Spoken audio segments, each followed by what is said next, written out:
Usaha yang cukup menjanjikan sentra usaha ikan hias, salah satunya yang berada di daerah Lemabang. Usaha yang ditekuni Pak Edi Yusuf dimulai dari hobinya mengkoleksi segala jenis ikan hias.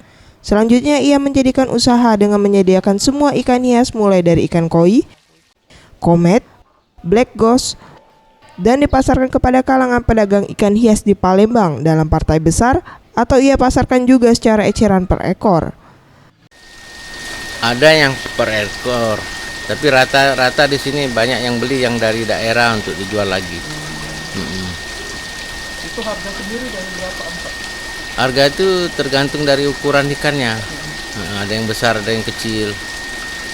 Perkiraan rata-rata berapa harga? Rata-rata itu dari 5.000 sampai 10.000 per ekor.